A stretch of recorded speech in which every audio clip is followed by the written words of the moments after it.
que estás a punto de escuchar es pura diversión. No estamos aquí para atacar a nadie. Estas historias son de internet. Tú decides qué creer y qué no. Los tianguis o mercaditos, como algunos los conocen, son lugares muy frecuentados por personas que están buscando productos a precios más accesibles. Al ser espacios tan concurridos, se vuelven escenarios de muchas historias y experiencias, tanto para los vendedores como para los compradores. En esta ocasión les narraré historias algo raras de las personas que frecuentan estos lugares. Cuando era pequeño pasaba mucho tiempo con mi abuela, ya que mi mamá, siendo madre soltera, trabajaba desde temprano. Mi abuela tenía un puesto en el tianguis donde vendía ropa y juguetes. Recuerdo claramente esos días, el bullicio de la gente, los colores de los puestos y el aroma a comida que flotaba en el aire. Era un entorno familiar, casi hogareño, hasta el día en que todo cambió. Estábamos atendiendo el puesto cuando llegó el encargado del tianguis a cobrar la comisión que todos los vendedores debían pagar por ocupar el espacio.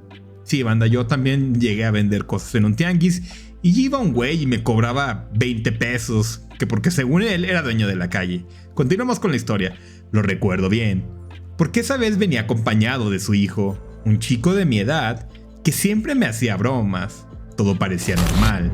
El encargado siguió caminando para cobrarle a los demás, pero de repente el ambiente se rompió con el sonido de varias detonaciones, disparos para que entiendan.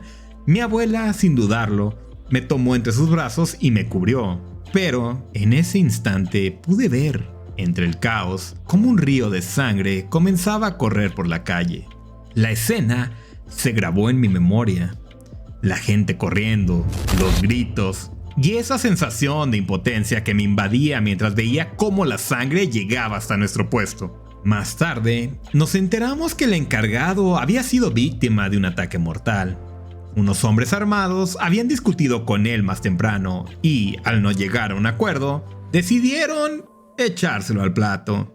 Lo más perturbador de todo fue que nadie quiso hacer nada para detener a los responsables. Pues sí, no, yo tampoco haría nada. Yo corro, carnal. El miedo se apoderó de todos. Nadie se atrevió a enfrentarlos, y hasta el día de hoy los culpables siguen siendo un misterio. Con el tiempo me convertí en vendedor en los tianguis. Pasaba largas horas en mi puesto, y para no aburrirme comencé a entablar conversaciones con los demás vendedores. Uno de ellos era un anciano que vendía ropa usada en un puesto vecino. Solíamos hablar de cualquier cosa, pero hubo una conversación que jamás olvidaré. Una mañana, mientras esperábamos a los clientes, el anciano me preguntó si sabía de dónde venía la ropa que se vendía en el tianguis. Le respondí lo que cualquiera hubiera dicho, que seguramente eran prendas que las personas ya no usaban o que habían sido donadas.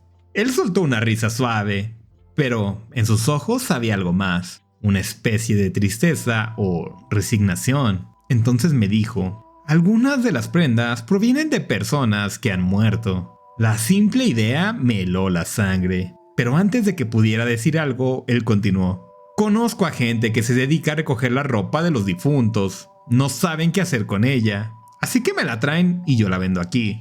Aún incrédulo, el anciano decidió mostrarme una sudadera. Parecía nueva, sin signos de desgaste, pero había algo más. Me señaló una mancha en el costado. Una mancha que al principio no distinguí bien. Me acerqué y lo que vi me dejó sin palabras. Era una gran mancha de sangre seca. No pude evitar dar un paso atrás, perturbado por lo que acababa de descubrir. El anciano, con una expresión seria, me dijo: esta sudadera pertenecía a alguien que murió, y esa mancha es prueba de ello. Desde ese día, cada vez que paso por un puesto de ropa en el tianguis, no puedo evitar preguntarme cuál es la historia detrás de cada prenda. Mi familia lleva años vendiendo ropa en los tianguis. Importamos ropa desde Estados Unidos y, gracias a la calidad de las prendas, hemos logrado construir una clientela fiel. Un día, una de nuestras clientas frecuentes llegó a nuestro puesto. Nos pidió que le apartáramos algunas prendas. lo cual no solíamos hacer, ya que muchas veces las personas no regresaban por lo que habían apartado. Sin embargo, como era una clienta de confianza, accedimos. Pasaron las horas y no volvió. Pensamos que se había retrasado, pero los minutos se convirtieron en horas y luego en días. Después de un par de meses, decidí decirles a mis padres que volviéramos a poner a la venta la ropa apartada. Estaban a punto de hacerlo cuando, ese mismo día, vimos pasar a un familiar de la clienta. Lo llamamos para explicarle la situación, y fue entonces cuando, con la cabeza baja y su voz apagada, nos dijo que la clienta había fallecido el mismo día que apartó la ropa. Según su familiar, unos minutos después de salir del tianguis fue atropellada. Las fechas coincidían. Ese día, ella apartó la ropa con la intención de volver por ella, pero jamás regresó. La noticia nos dejó atónitos, y desde entonces, cada vez que alguien pide que le apartemos algo, no puedo evitar pensar en esa clienta que nunca pudo regresar.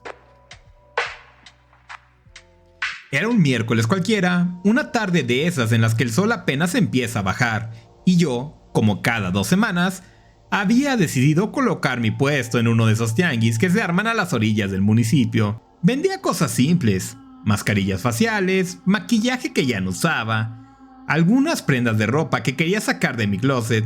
El negocio no era extraordinario, pero suficiente para llevarme un dinero extra. Yo, como anécdota, banda, cuando era más joven, me iba a vender ropa que ya no usaba los tianguis y sacaba mis 500 bolas al día. No era tan mal, obviamente pues nomás era para sacar la ropa que tenía. Pero bueno, continuemos con la historia. Mi puesto estaba ubicado en una esquina, lejos del centro del mercado, justo donde los peatones no se aglomeran tanto. Me gustaba ese lugar tranquilo, aunque a veces sentía una cierta pesadez en el ambiente, algo que en aquel momento no supe identificar del todo.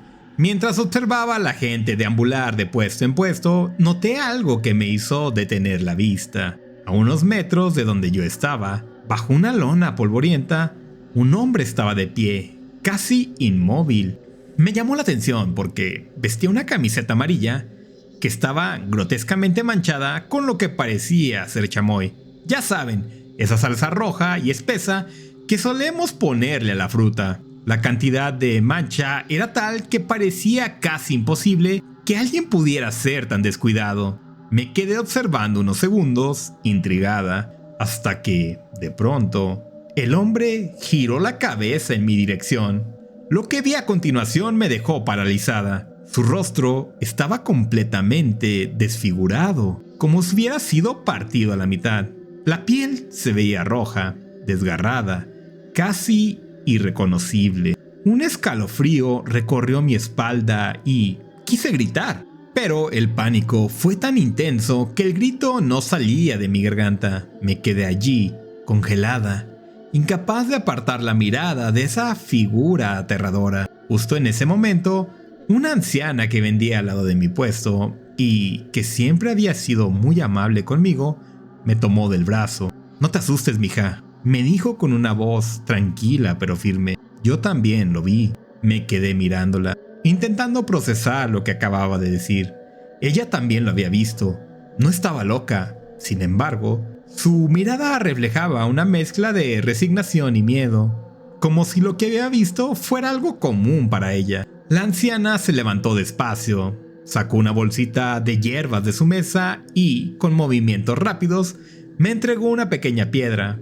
«Sujétala fuerte», me dijo, mientras comenzaba a sobar mi cabeza con las hierbas y a murmurar palabras en un idioma que no entendía.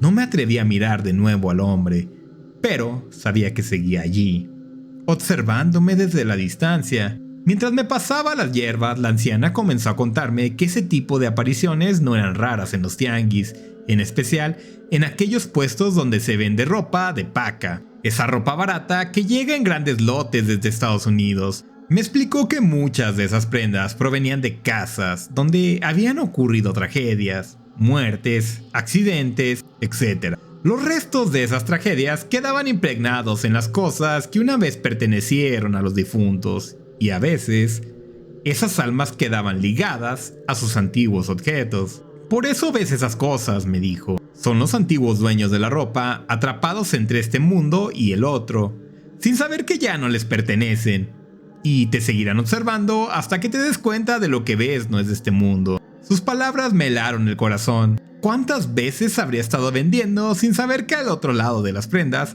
alguien más estaba mirando? ¿Cuántos otros fantasmas caminaban entre los puestos, invisibles para todos, excepto para aquellos que tenían la desgracia de verlos? El tiempo pareció detenerse. La anciana siguió con su ritual, murmurando y sobando mi cabeza hasta que sentí que podía respirar de nuevo. No volví a mirar en dirección al hombre de la camiseta amarilla. No quería saber si seguía ahí, si seguía observándome, con su rostro desfigurado y sus ojos llenos de sufrimiento. Cuando terminó, la anciana me dio una última advertencia. No vuelvas a mirar cuando veas algo raro, no llames su atención, porque si te siguen mirando, tarde o temprano te encontrarán en algún otro lugar. Desde ese día, cada vez que voy a un tianguis, no puedo evitar sentir una sensación de inquietud. Miro a las personas, a los puestos, a las prendas colgadas, preguntándome qué historias ocultas llevan consigo, qué tragedias quedaron atrapadas en las telas, esperando ser vistas por alguien desprevenido. Y bien, banda, ¿qué les parecieron estas historias? La verdad es que son muy interesantes. Uno nunca sabe qué es lo que pasa en los tianguis ni la historia de las cosas que puedas llegar a comprar ahí. Si ustedes tienen historias relacionadas con esto, los invito a que las compartan en los comentarios o bien nos las envíen por inbox a nuestra página de Facebook o TikTok, banda. Sin más que decir, los invito a que, si el video fue de su agrado, dejen sus reacciones y sus comentarios, así como también seguirnos y suscribirse, ya que eso nos ayuda demasiado. Nos vemos en el próximo video, banda.